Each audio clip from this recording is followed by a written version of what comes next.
Radio Transparence. Radio Transparence, l'info locale en impromptu. En impromptu.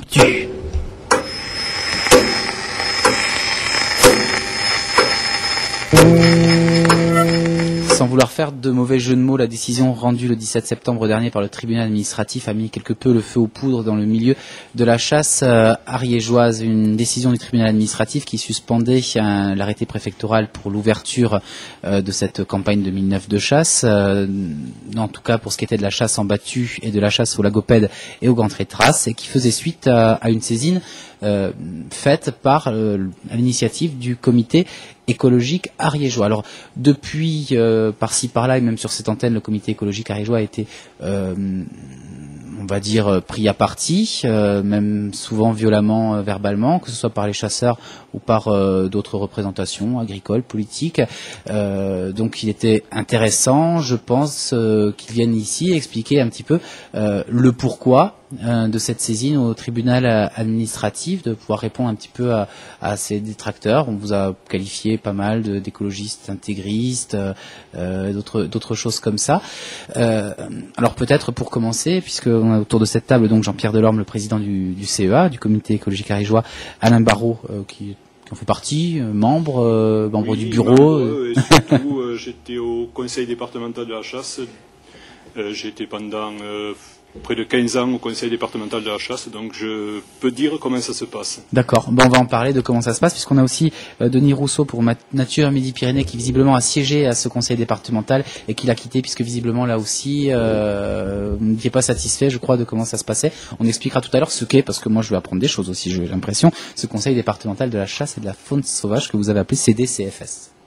C'est bien ça. Il opine du chef, c'est pas radiophonique, mais c'est clair. Jean-Pierre Delorme, on peut revenir un petit peu justement sur la saisine que vous avez faite au tribunal administratif donc de Toulouse suite à un arrêté du mois de juin du préfet qui, comme tous les ans, statue un petit peu le cadre dans lequel on va pouvoir chasser année après année.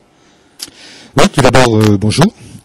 On vous remercie de nous recevoir, ce qui va nous permettre d'expliciter cette affaire qui a pris des proportions qu'on ne pouvait pas imaginer, mais qui sont des proportions à la hauteur de l'événement. Oui, vraiment que vous ne pouviez pas imaginer ? On ne pouvait pas imaginer ce type de réaction. On pensait plutôt qu'il y aurait réflexion, peut-être concertation, et par contre, on ne pensait pas que ça atteindrait ces dimensions. Vraiment. Tout à fait. D'accord. Vous pouvez alors revenir un petit peu. Tout d'abord, je dois faire un petit historique, enfin pas un historique, mais une précision, à savoir que le comité écologique ariégeois n'est pas une association de malfaiteurs, comme on pourrait l'entendre dire ou le lire dans certains médias.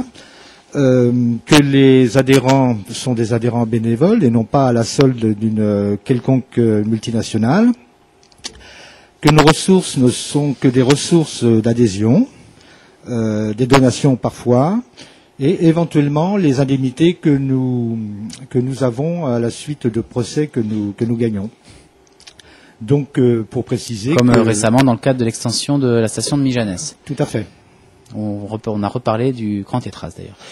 D'ailleurs, on est toujours sur l'histoire du Grand Tétras. Oui. Donc pour revenir à l'origine de cette demande faite au tribunal administratif concernant la protection du Grand Tétras et du lagopède alpin, cela provient que ça fait plusieurs années que nous demandons à la préfecture, dans le cadre de cette commission dont nous allons vous parler tout à l'heure, qu'il y ait des mesures qui soient prises en application de la réglementation actuelle.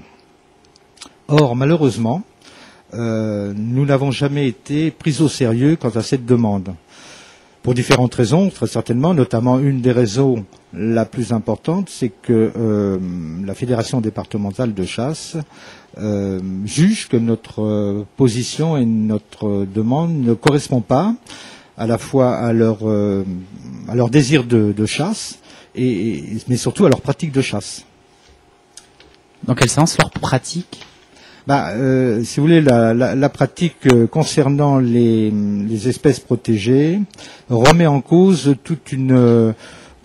à la fois une tradition, on peut dire, mais surtout un moyen de chasser sur des territoires qui sont des territoires qui devraient être à la fois préservés pour la survie de ces espèces, mais également des territoires qui semblent entre guillemets leur appartenir.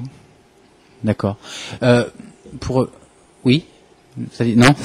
Je voyais Alain Barraud vouloir prendre le micro, être dans les starting blocks. Pour revenir à ça, puisque vous évoquez le lagopède et le grand tétra, vous dites c'est une espèce animale menacée. Justement, du côté de la Fédération de chasse, on dit non, elle n'est pas menacée. Alors j'ai une question à tiroir. Visiblement, il y a déjà un problème de compréhension sur même cette chose-là basique. Du côté de la chasse, on dit nous on fait des comptages sur le terrain, on se demande sur quoi ils s'appuient de l'autre côté pour donner leurs chiffres, on donne des pourcentages, on ne sait pas sur quoi ça vaut. Et là, le deuxième petit tiroir de la question, c'est aujourd'hui on se retrouve dans un arrêté qui suspend donc, qui interdit du coup, puisque la période de chasse est très courte, la chasse au lagopède et au grand tétras sur l'Ariège, mais pas dans les PO et pas dans la Haute-Garonne et pas dans les Hautes-Pyrénées. Comment on explique ça ?